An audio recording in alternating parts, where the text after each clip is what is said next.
የሙስሊሙ ማህበረሰብ ጥያቄ ምንድነው? ጥያቄያችን የመብት ጥያቄ፣ ጥያቄያችን የቤታችን ጥያቄ፣ ጥያቄያችን የመስጊዳችን ጥያቄ ነው። ይህንን መፍታት ያለብን ደግሞ እኛ ነን። ጥያቄያችን ግልጽ ነው። ይዘን የተነሳነው 3 ጥያቄ። እነዛ 3 ጥያቄዎች እስካሁን ድረስ ምላሽ ያላገኙ ጥያቄዎች ናቸው። ምላሽ ይሻል። እኛ ግን ያለን አንድ ተቋም ይሄ ነውና የኢትዮጵያ ሙስሊሞችን ይመለከታል። በተቋማችን በመጣው ጉዳይ ላይ ስለማንደራደር ማንኛውም አካል ከዚህ ተቋም እጁን እንዲያወጣልን ይሄን ጥያቄ ጠይቀናል።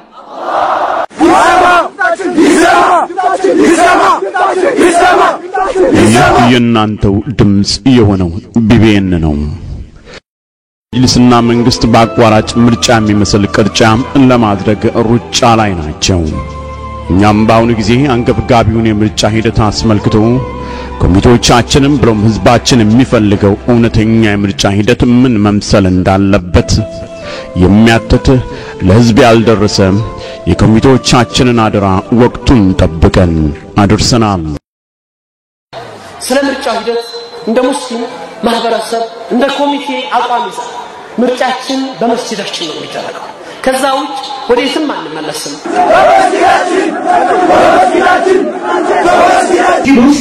ማን ነው ዲነኛ? ማን ነው ኢባዳ ላይ ያለ? ማን ነው ለሙስሊሙ የሚሰራው? የሚለየው የት ነው? መስጊድ የሚመጣ ከሆነ መስጊድ የማይመጣ እስከሆነ በምን እናውቃለንኛ? ከበደ የነበረ ሰው ኢብራሂም ብሎ መታወቂያ ይዞ ቢመጣ ለየት አንችልም። ህገ መንግስቱን ይዘን መንግስትን ሃይማኖታችን ውስጥ አትግባ፣ የኢትዮጵያ እስልምና ጉዳዮችን በሚመለከት ምርጫ ላይ የትኛውም የቀበሌ አመራር ስብሰባ ሊጠራን አይገባም፣ የትኛውም ካድሬ የተለያየ መድረክ አዘጋጅቶ በዚህ ጉዳይ ሊያወያየን አይገባም። በመሪ ደረጃ ለምን እነሱ የኛ የጋራ በሆኑ ጉዳዮቻችን የተጠመዱ ናቸው። ህዝበ ሙስሊሙንም ህዝበ ክርስቲያኑንም ያስተዳድራሉ፣ ይመራሉ። ዛሬም የማይቀየር አቋማችን። ስለዚህ የመጀመሪያው መስፈርት ዑለማ ምክር ቤት የማስመረጥ ስልጣን መብትም የለውም። እሱ ከመጅሊሱ አንድ ስለሆነ አይወክለንም፣ የሚለውንም አይንቀበልም። አላሁ አክበር። እንደዚህም ቀበሌ ወይንም ወረዳ ከሆነ አንድ ወረዳ ላይ አድርጎ ሲባል እዛ ወረዳ ውስጥ ብዙ ሙስሊም ይኖራል። ስለዚህ ምን ይላል? አይኔ ምናልባት እሱ ከሌላ ወረዳ ይሆናል እኛ አላውቀውም ሊል ይችላል። በየመስጊዱ ከሆነ ያንዳንዱ መስጊድ ማን እንደሚሰግድ በቀን 5 ጊዜ የሚገናኝ ሰው ያ ሰው ዲነኛ ነው አይደለም፣ ይጠቅማል አይጠቅምም የሚለውን ያውቃል። ከመንግስት በኩል የሚመቻቹ መድረኮች ላይ በሚደረጉ ቦታዎች ላይ አትሄዱ አይደለም፣ ከቀድሞ ንግግር ጋር አይጋጭም። ሲሆን ነው ያልከን። ግን ሳይሆን ቀረና በየመድረኩ ይጠሩናል። በክፍለ ከተማ፣ በቀበሌ፣ በመንደር በተለያዩ አዳራሾች ይጠሩናል። ሄደን ግን ስለ ምርጫ ጉዳይ አይደለም ማውራት ያለብን። በመጀመሪያ ደረጃ የት አለ ደም? በከዛ አልፎስ እናንተ ምን አግብቷችሁ ነው በዚህ ጉዳይ ጣልቃ ገብታችሁ ስለኛ ምርጫ የምታወያዩን? ዑለሞቻችን በየአካባቢው ያሉ መሪዎቻችን ናቸው የሚያወያዩን። እናንተ ታች ወርዳችሁ ግራና ቀኝ ወይም ከኋላ ከፊት ቁጭ ብላችሁ መታዘብ አለባችሁ ነው ሊባሉ የሚገባው። ከዛ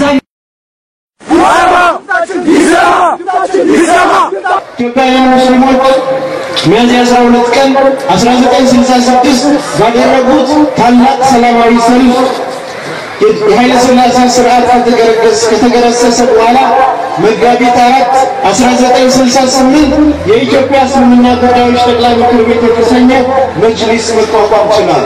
መጅሊስ ሲቋቋም ያ ሰላማዊ ሰልፍን ያካሄዱ በርካታ የታገሉ አባቶች እንደነ ሀጂ መሐመድ ሳሊህ ሀቢብ ያሉት ይህንን መብት ለሙስሊሞች ለማስገኘት ባደረጉት ትግል መጅሊስ ሲቋቋም ሀጂ መሐመድ ሳሊህ ሀቢብ የመጅሊስ ፕሬዝዳንት ሆነዋል። ሀጂ መሐመድ ሳሊህ ሀቢብ ዓሊም ነበሩ፣ የቁርአን ተርጓሚ ናቸው።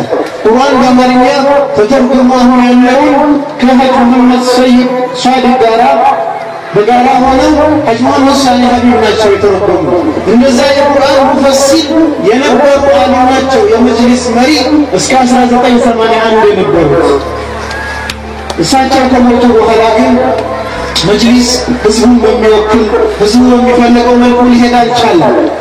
ምርጫ የሚደረገው ያውም አልፎ በተደረገው ምርጫ በቀበሌና በወረዳ ስለነበረ ዲነኛ ዓለም ኪታብ የሚያቀራ ከመስጊድ የማይጠፋ ሙስሊሞች የሚወዱት የሚያምኑት ሰው ቦታውን ስላልያዘ በጓሮ በር የተለያዩ ሰዎች እየገቡ ሐጅ ነገሌ እየተባሉ ቦታውን ያስገኛሉ። ይህ የእናንተው ድምጽ የሆነው ቢቢኤን ነው። እኛ ኢትዮጵያ እስልምና ጉዳይን ጥያቄ ስናነሳ አምሮን ስልጣን ናፍቆን አይደለም። ታሪኩን ቅድም አህመድን አንስቶታል። ከ1968 ጀምሮ የተመሰረተው ከዛ በኋላ በሌላ አካል ሃይጃክ የተደረገ መሆኑ እሙን ነው፣ ግልጽ ነው።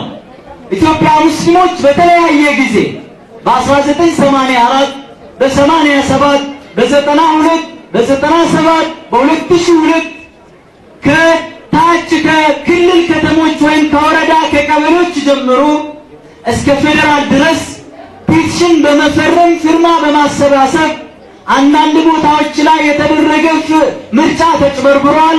አንዳንድ ቦታ ላይ ህዝብ የመረጣቸውን ትቶ ሌሎችን ወስዷል። ምርጫ ይካሄድ የሚል ሮሮ የረጅም ጊዜ ጥያቄ ነው።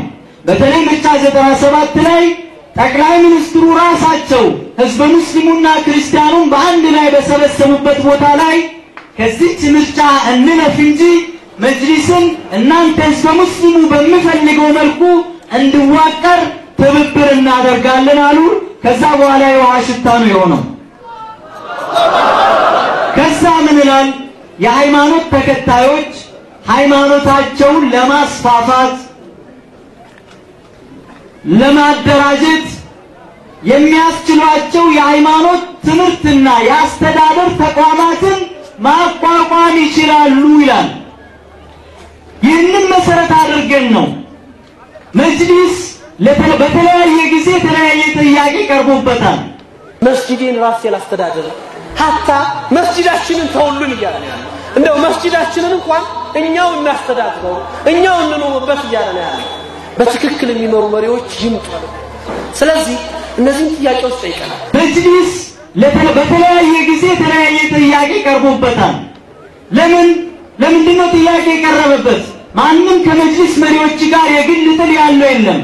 በፊት ከነበሩ ከረጅም ጊዜ ጀምሮ ከመሐመድ አወል ረጃ ከሱ በኋላ የመጡትን እነ ሼህ አብዱራህማን ሙሳ ጋርም ከሳቸው በኋላ የመጡት እነ ሼህ አህመድ ኪቦ ጋር እነ ኢልያስ ረድማን ጋር ከዛ በኋላም አሁን ካሉት አህመዲን አብዱላህ ጨሎ ጋር ማናችንም የግል ጥል የለንም። እየተባለ ያለው በሕገ መንግስቱ ላይ የራሳችን ተቋም በራሳችን የመምራት በራሳችን እኛ በምንፈልጋቸው ሰዎች የመምረጥ መብት የኛ ነው። ሕገ መንግስቱ ይከበርልን ነው ጥያቄው። ሌላ ዓላማ የለውም። ህዝበ ሙስሊሙ ይህንን ጥያቄ ሲያነሳ ለጥያቄው መነሻ የሆነው ግን ምንድነው? በሰላም ህዝበ ሙስሊሙ መጅሊስንም ትቶታል። በራሱ በግሉ ላቡን እያንጠባጠበ እየለመነ ከያንዳንዱ ከናት ከአባት ከመቀነቶቻቸው ለራሳቸው እንደው ለችግር ጊዜ ብሎ የቋጠሩት ሳንቲሞች ሁላ ሳይቀሩ ያዋጡ መስጊዶችን ይገነባሉ፣ መድረሳዎችን ይከፍታሉ፣ የተህፊዝ መርከዞችን ይከፍታሉ። መጅሊስ ግን ዝም ሲባል በሐጅ ላይ ህዝቡን ይዘርፋል፣ ያንከራትታል፣ ዑምራን ዘጋ።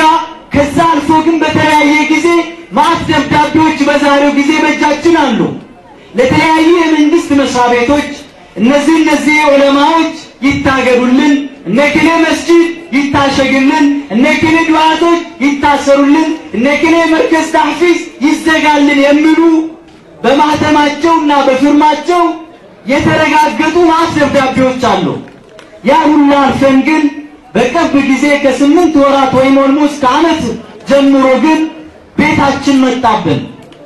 እኛ ሳንሄድበት ቁጭ ባልንበት መስጂዶቻችን ላይ ዑለሞች ሐለቃዎቻቸው ላይ ኡስታዞች በመድረሳዎቻቸው ላይ ያሉ መጣና መስጂድ ኢማም ሆናችሁ ልትዘልቁ አትችሉም፣ ማስተማር አትችሉም፣ መጽሐፍ ማሳተም አትችሉም፣ ሲዲ ማባዛት አትችሉም። ሕገ መንግስቱ የተሰጠን መብት ሳይሸራረፍ ይከበር። በሕገ መንግስቱ የተረጋገጠልን መብት ሳይሸራረፍ ይከበር። ዛሬ ያለው የኢትዮጵያ ሕገ መንግስት ስናይ አንቀጽ 27 አንቀጽ 11 አንቀጽ 90.2 ላይ የተቀመጡትን መሰረታዊ መንግስትና ሃይማኖት መለያየታቸውን የሚያበስሩ የሃይማኖት ነፃነትን የሚያውጁ ሕገ መንግስትና ወርቃማ የሆነ ልንጠብቀው ልንከላከለው እንዳይሸራረፍ ማድረግ ያለብን ሕገ መንግስት ነው። አላሁ አክበር አላሁ አክበር አላሁ አክበር። ይህን ሕገ መንግስት እንጠብቃለን ብለን መናገር ብቻ ሳይሆን በተግባር ሕገ መንግስቱን መጠበቅ የእያንዳንዱ የኢትዮጵያውያን ዜጋ ግዴታና ኃላፊነት ነው። ምክንያቱም ኢትዮጵያ ውስጥ የአንዱ ሃይማኖት የበላይነት የሚባል ነገር መኖር የለበትም ብሎ ሁሉም ሃይማኖት በሕግ ፊት እኩል እንደሆኑ ያበስራል።